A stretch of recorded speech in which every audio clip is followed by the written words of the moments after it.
Welcome to the Metta Hour with Sharon Salzberg, where Buddhist wisdom meets everyday life. This podcast is brought to you by the Be Here Now Network and features interviews with the top leaders, teachers, and thinkers of the mindfulness movement and beyond. For more information, visit BeHereNowNetwork.com/Sharon. Hi, I'm Sharon Salzberg. Today I'm joined by Marc Lesser. Marc is a speaker, facilitator, workshop leader, and executive coach. He's known for his engaging experiential presentations that integrate mindfulness and emotional intelligence practices and training. Marc is the author of 4 books, including 7 Practices of a Mindful Leader, Lessons from Google, and a Zen Monastery Kitchen.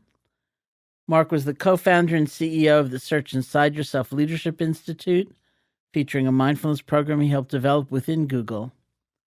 Marc founded and was CEO of 3 companies and has an MBA degree from New York University. Prior to his business and coaching career, he was a resident of the San Francisco Zen Center for 10 years and director of Tassajara, Zen Mountain Center, the very first Zen monastery in the Western world. Welcome to the Metta Hour, Marc. Thank you, Sharon. We don't get to hang out enough, so I'm glad we could use this as an excuse. I know, it's fabulous. It's kind of like when you meet someone in, India or something, you say, well, we never get to see each other in New York, but here we are. Exactly. Yeah. So I'm trying to trace the course of your life. You went to NYU, got an MBA degree. Yay, NYU, yay, New York. Got an MBA degree. No. My Zen training was before that. It was before that. Oh, tell me, where was it? Yeah. No, I was an undergraduate at Rutgers and took a 1-year leave of absence and went to San Francisco and found out shortly after that about the San Francisco Zen Center. Wandered in and stayed for 10 years. Wow. And many surprising things happened during that time. But one was that I kept getting asked to take on different kind of management and leadership roles at the Zen Center, and I was always a little perplexed by that. But then, I think especially at the last my 9th and 10th years when I was running the head cook in the kitchen at Tassajara and then director, I thought I'm liking this leadership stuff and why isn't everyone integrating contemplative practice, mindfulness practice with work and leadership? So I went from there to NYU. Oh, that's so interesting. I just made a very big assumption that it was the other way around. Yeah, no, that's the more conventional way I think that people do it. Oh, no, that's fascinating because I really relate to that. Having, I went to India when I was 18, when I was a junior in college. I came back briefly and finished school and went back to India. I came back in 1974 as a teacher and began teaching after my own teachers had told me to teach. And then in 1976, we helped establish the Insight Meditation Society in Barre, Massachusetts, which is still there and flourishing. And that was another world. Suddenly it was like, people, I remember we have these board meetings and Jack Kornfield and Joseph Goldstein and I would be there. And there was always somebody who said, you're not budgeting correctly. You have to think about, roofs leaking and things like that. And we'd say, really? Oh, right. That's different. And right. Everybody needs health insurance. Oh, really? And, it was like another world. And it was fascinating for me.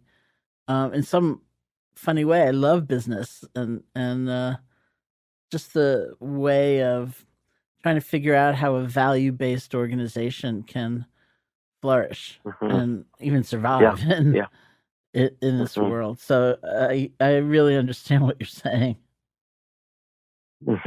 Yeah.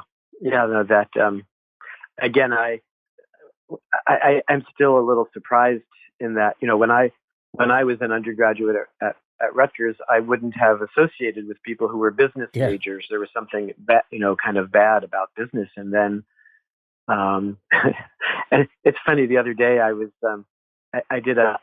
I lectured at Green Gulch, and during the question and answer, someone raised their hand and said, "Isn't like how could I be in the business world? Isn't it like so unethical? And aren't people just don't people just regularly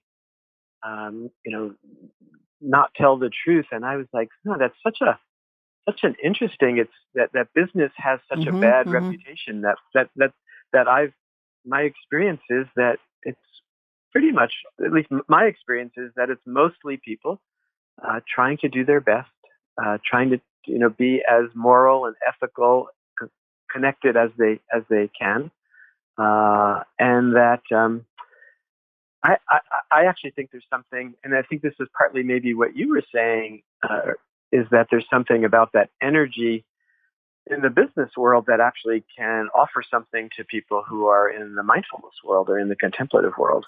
Well, in so many ways, it's like any manifestation. It's where the rubber meets the road, and how are you going to structure things? How are you going to treat people who work there? How are you going to present yourself to the world at large in a way that's commensurate with your deepest values? And part of the problem, of course, with our experience of business or capitalism is that, for many organizations, many companies, there's a singular sense of responsibility, it seems, which is to please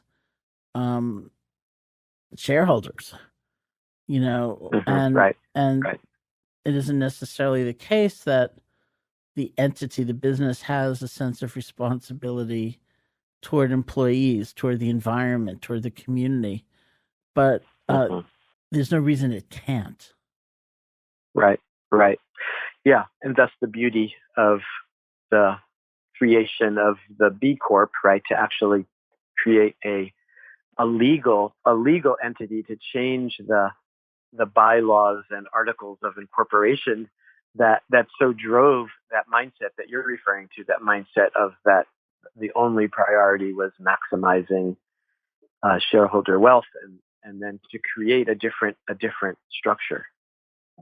So I think that's, and I think there's for many whether it's the way that we've treated the environment and climate change, and I see it I think especially in millennials and young people, the need to align and integrate around work and business and money with values, with taking care of people. And there's still a long way to go, but I see that happening in a very profound ways. Well, we were wondering if there was going to be anything controversial that we were going to find between us, but I mean, you must know that there's a fair amount of controversy about bringing mindfulness practices into businesses, into companies. I personally, to the extent that I've done it, as I sometimes say, I've never been approached by somebody wanting to learn the practice who says to me, "I'd like to be more of a soulless automaton, and be more productive." I actually don't even like the word productivity. Or I wrote a book called Real Happiness at Work, and the publisher proposed it as part of the subtitle, and I said no. I'm not about productivity. Right. But instead, in businesses, people are people, and they talk about their alcoholic brother, or the trouble they have with their teenager, or the fact that they feel, they haven't slept in a very long time, or they don't have funny balance, or their unfair standards, and that's the stress. That's the source of the suffering or the pain that people want to address. How much systemic change happens, from people gathering these tools is a different question. Yeah, no, I'm certainly very familiar with some of the controversy there. And I think, I think that businesses bring in, mindfulness and contemplative practices for many motivations, just like I think any individual practices with a variety of motivations. But what I keep finding is, and I find myself in places like Google or SAP or within big medical systems like Kaiser, and I think there very much is a fundamental desire to find real connection, freedom, waking up, all of the same things that I think attract people to meditation places. I think that I think it's kind of amazing. I think the access and doors that are being opened to people to be able to practice who might never step into a more conventional practice center are finding out they're being introduced to practice in the workplace. Despite maybe the motivation of the people that brought us in was around, as you were saying, maybe it was how can we increase productivity? But more what I find, like in Google, mindfulness is a core part of their well-being program. And again, it's easy to be cynical, right? Being cynical is very easy, but I think there really is a question about how can we take care of our employees? How can we don't want our employees to be having negative reactions to stress. We actually care about their well-being, their physical, mental, spiritual health, and mindfulness seems to be something that very practical and accessible way to do that. I think, and I'm sure you can tell, having had so much experience, that when you're brought in by an HR department that's kind of distant from the employees and doesn't really understand where they're at, or even worse, when it's like an enforced activity. And I can remember going into a company, and I think everybody in that room was sitting with their arms crossed against their chest, and they didn't look that happy to be there. And I said, do you have to make up this time? Do you have to work later? And they all nodded their heads, And I thought, I'll talk fast, Or another time, with another company where they said, you've got 15 minutes with each group. And I said, I can't do it in 15 minutes. And they said, but they've got to work. And I said, well, can I have half an hour? I think it's pretty obvious when the motivation is really askew. Yes. No, I've experienced some of that as well. But on the other end of the spectrum, I think about, even to refer back to Google, where I have spent quite a bit of time, the program was always completely voluntary. It was just you.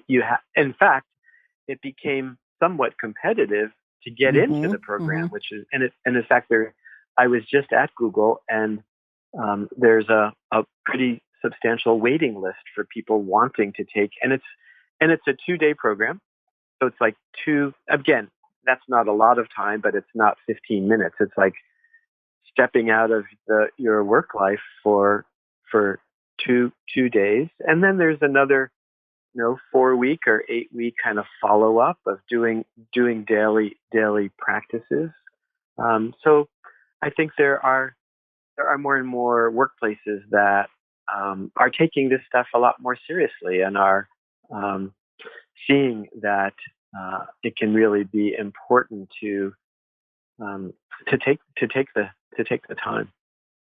So you've written several books, and I'm curious about what's inspired this most recent book on the topic of leadership. Yeah, well, most of the books I've written have been about this kind of integration, I think, of practice and work, and partly, this latest book, I've been reflecting a lot on how valuable and surprising my time was working and leading in a Zen monastery kitchen in the years that I spent, at Tassajara. And that was always it's an interesting thing. I think, especially, many contemplative practices, but Zen in particular, I think, really emphasizes, work as practice. And even going back to, the a piece of writing that Dogen, right, the founder of Zen in Japan in the 13th century, who wrote a piece called Instructions to the Head Cook, in which he, this is, people think that this is a new idea, this idea of bringing mindfulness practice into the workplace. Well, no, this was, 800 years ago, Dogen wrote this beautiful piece in which, and one of the things he said is that the head cook should always practice with three minds, with joyful mind, grandmother mind, and wise mind, and that to this day, the symbols and words for those three minds are on the altar in the center of the Tassajara kitchen, and there's often kind of talked about. And I feel, in the work that I do these days, and this is part of, I think, what part of my own motivation to write my latest book was seeing that I was very consciously asking myself, how can I bring the experience that I got of the experience of working in a Zen monastery kitchen into the corporate world. And I felt like that was almost like the request that I was feeling was that how can we make mindfulness practice accessible to people in the work world without sacrificing the depth of it? We really want it in a more in-depth way. So that was my motivation, and really specifically, these particular 7 practices that I write about in this book, they actually came from working with as I was working to train some Google employees, mostly engineers, on how to be mindfulness teachers. And I brought my friend, Zen teacher Norman Fisher in, and Norman kind of spontaneously kind of came up with these particular 7 practices. Well, before we get into the 7, can you tell us what grandmother mind is? Sure. I think grandmother mind is the mind of unconditional love, right? Going back, it all goes back to your book too, Sharon. Right. But this was, that you would bring in the mind of love. And I think, Dogen in this essay unpacks it as kind of taking care, loving every grain of rice, loving the food, loving the knives and implements, as well as, of course, loving the people that you're working with in the kitchen. So do you see those 3, have they become the 7? In some way, I feel like they're certainly integrated. The 7 starts with love the work, and then do the work, and don't be an expert, and connect to your pain, connect to the pain of others, depend on others, and keep making it simpler. So lots of overlap, I think, between the 3 and the 7. I love those 7. That's really great. They're good. It's funny. Part of the story on those is that it was, I think, when I brought Norman in to address this group of employees, I think it wasn't clear exactly what Norman was going to do, and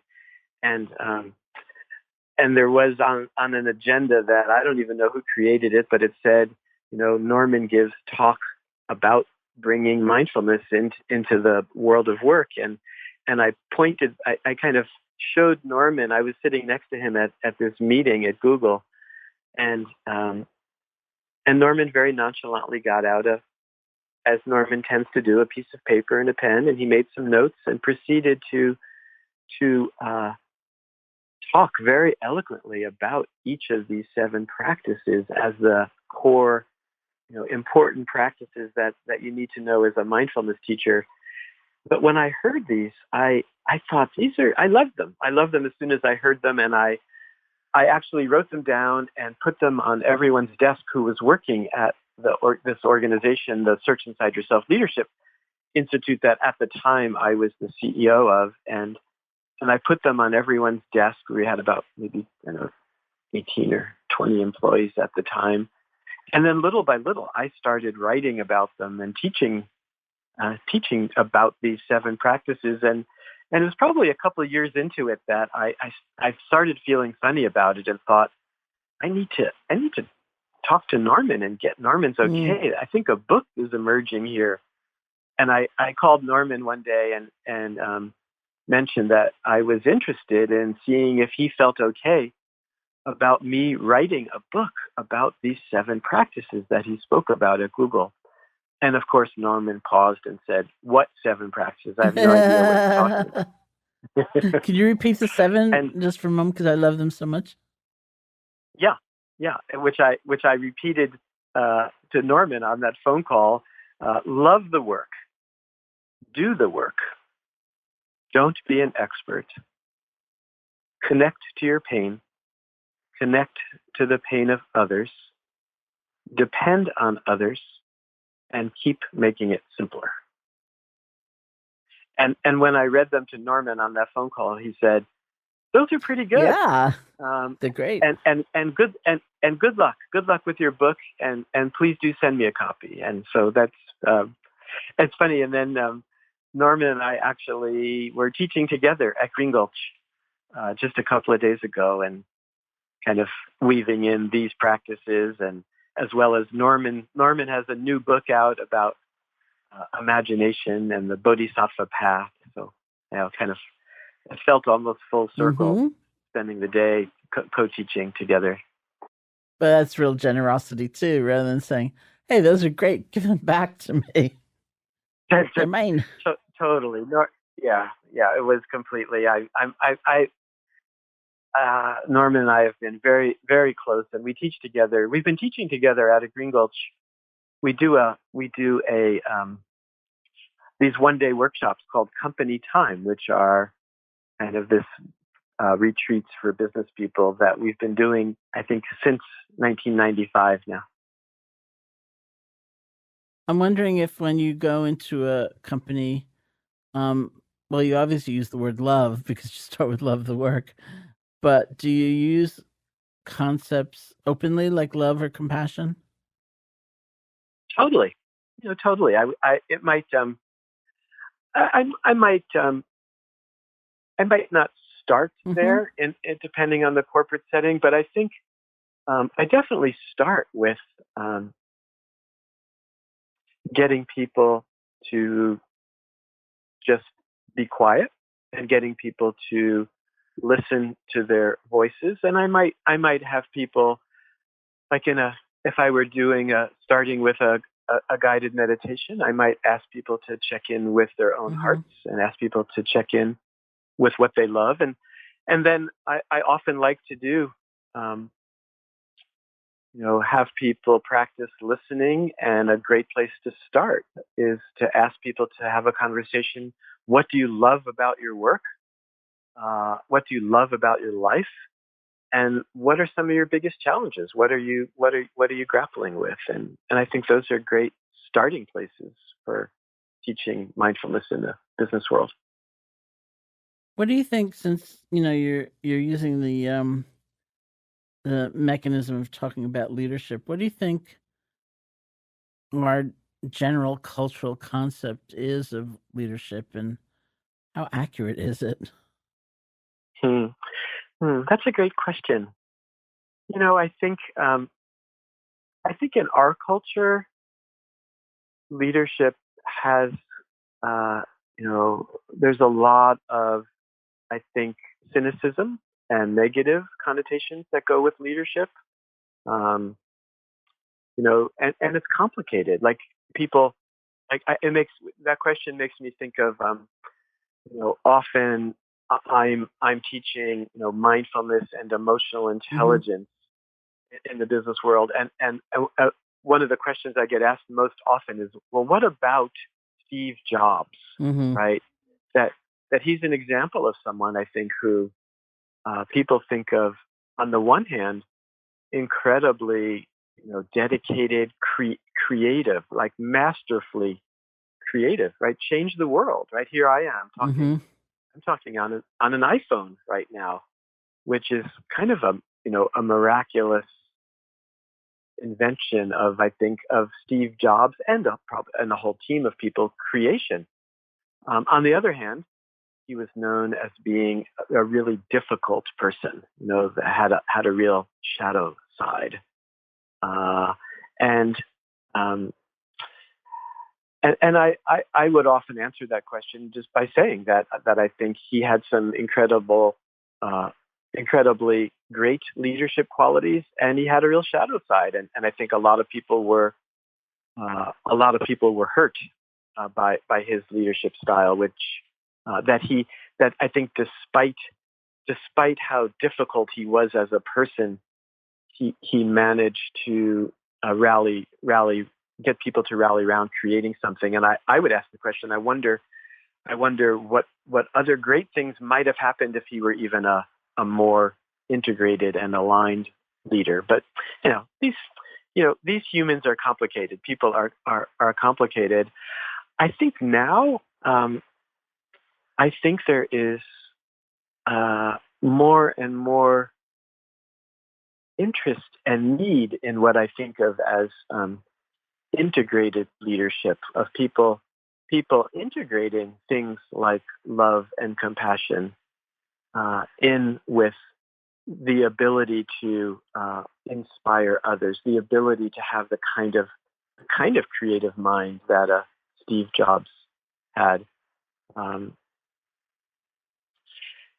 It's kind of, I have to say, I did an interview the other day on these 7 practices. It was a short radio interview, and at the end, the person interviewing me said, "Can I ask you a personal question?" And I said, "Sure." And he said, "How does it make you feel that our president seems to exhibit the exact opposite of all 7 practices that you've just talked about?" And I said, it kind of breaks my heart, actually, that we're not seeing at very high levels, especially in government, and I think in we see it in many corporate settings where these 7 practices that I just named are not the kinds of ways of being that a lot of our leaders aspire to. Having said that, I keep seeing it more and more. I've been, I noticed that Jeff Weiner of LinkedIn is about to be doing a workshop on compassion in Silicon Valley, and I think there's more and more interest in these aspirational practices, and I think on many levels, I think people realize we're in trouble. Our planet is in trouble. Our government is in trouble. Our corporations are in trouble, and that it's going to be people, I think, taking and embodying these kinds of practices might be the only way out, the only way that we're going to solve some of these real problems, I think, is through more awake, more compassionate leaders. I think there's also, there's the very classical kind of conventional sense of the leader as a single figure on top of a pyramid, and just in something you were just saying, I was reminded of when I was involved through the Garrison Institute in this 4-year program for domestic violence shelter workers, bringing the tools of yoga and meditation to them. And at some point, we started with frontline workers, and then at some point, directors and supervisors of shelters asked to have a program. So we did a kind of parallel program for them. And they came up with a slogan, themselves, which was they wanted to start a culture of wellness at work.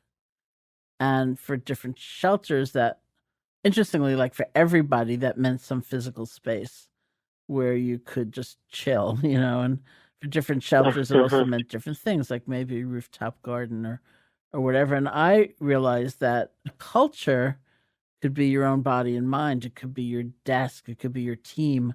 It could be your whole shelter, and that every single person, whatever their position in the organization, had the potential to affect a culture of some kind. And so maybe in that way, we all have a role in leadership, no matter what function we're playing. Totally. And that's, I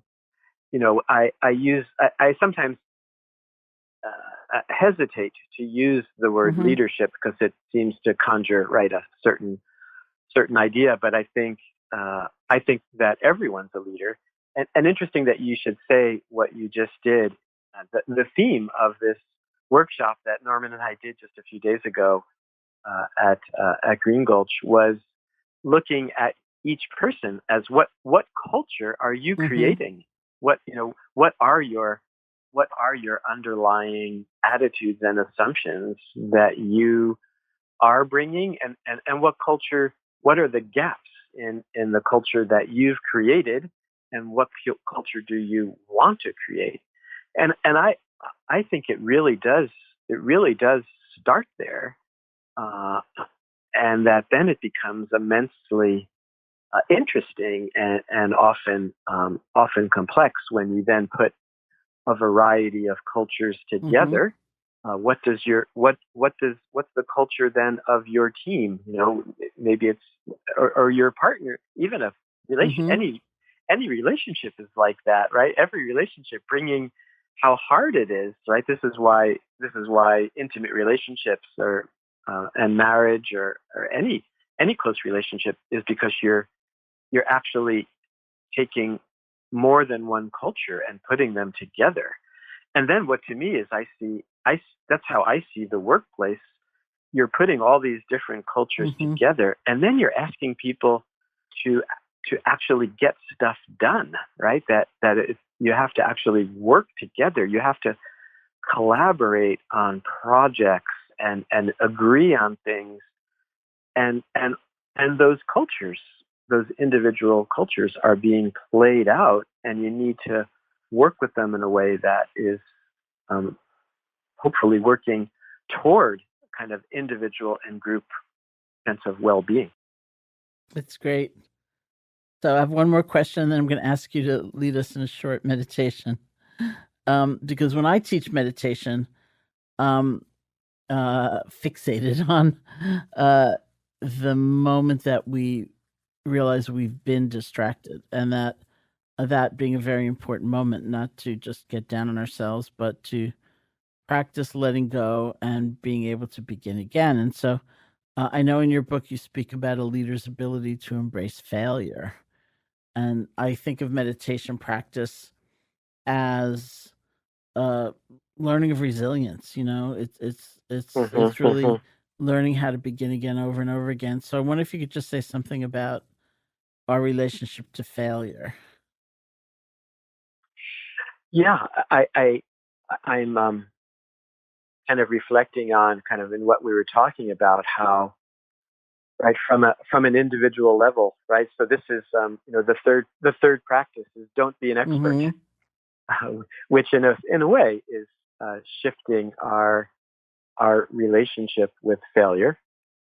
And as you were saying about how I'm somehow imagining that you and I teach meditation a fairly. There's more similarities, I imagine, than there are differences. Yeah, and that part of it is right that we're you come back again and again to noticing your breath. And of course, you will fail at that.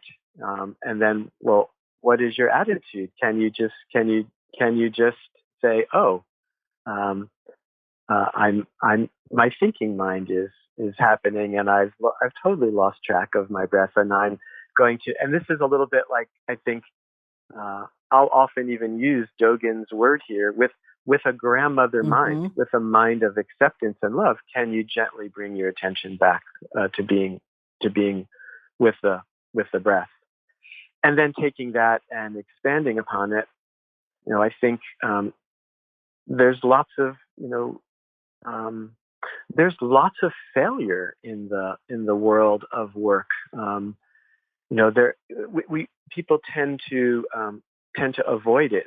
We tend to, nobody wants to fail, but there are thousands, probably hundreds of thousands of companies that fail every year.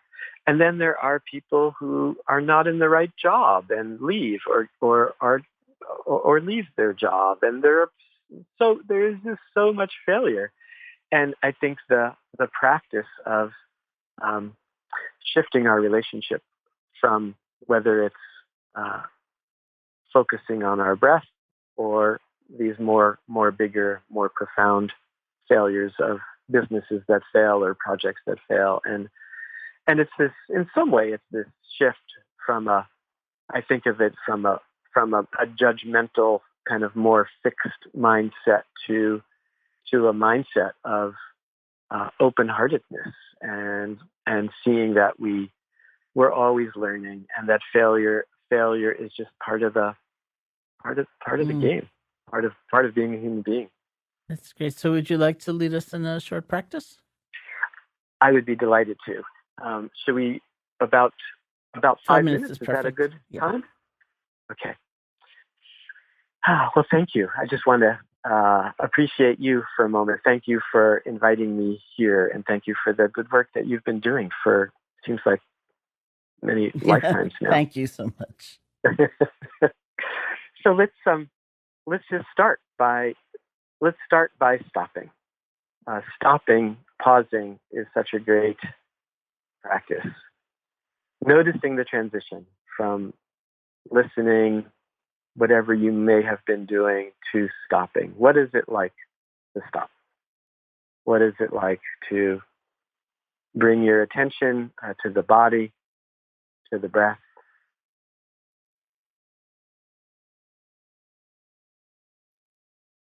Again, a kind of checking in, tuning in,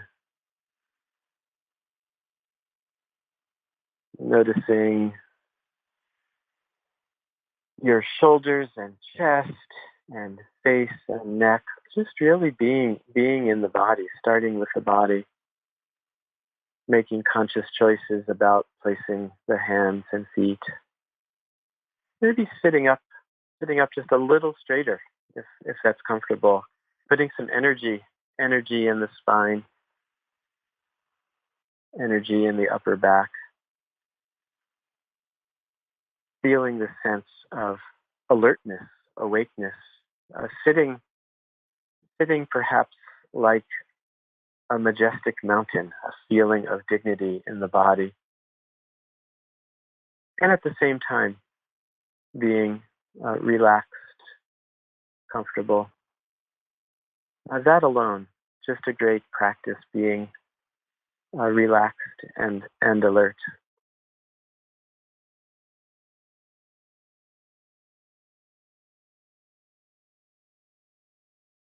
And then gently, I invite you to bring your attention to the breath, noticing that breathing is happening without us having to do anything. Just gently noticing that breathing in and breathing out.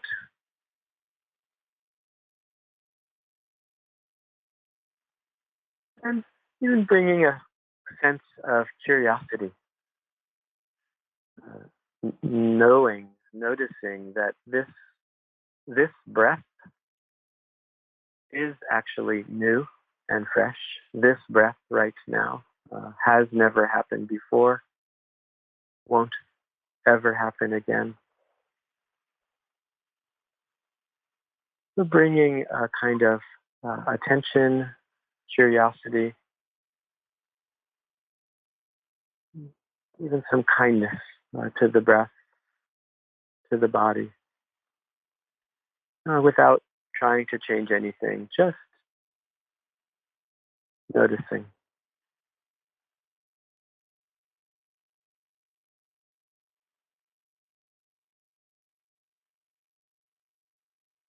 And you might be curious, bring that curiosity to your thinking mind as well, noticing whether your mind is busy or calm, and whatever it is, just noticing and gently seeing if you can bring your attention back to the breath, to the body.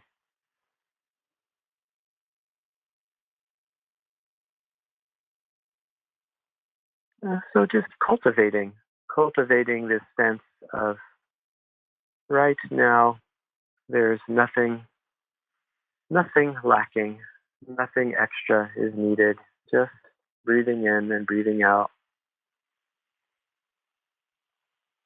Can you feel your own sense of safety, appreciation, and connection? Can you feel there's no separateness between us right now?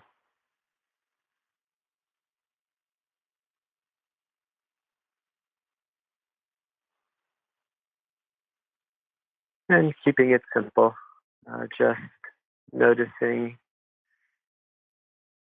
the in-breath and out-breath,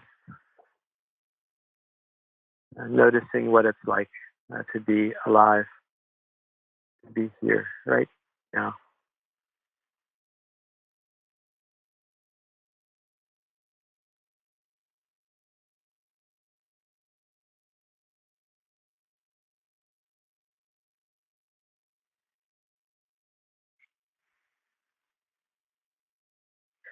And then let's gently bring our attention back to being here, here with each other. And thank you very much for your attention.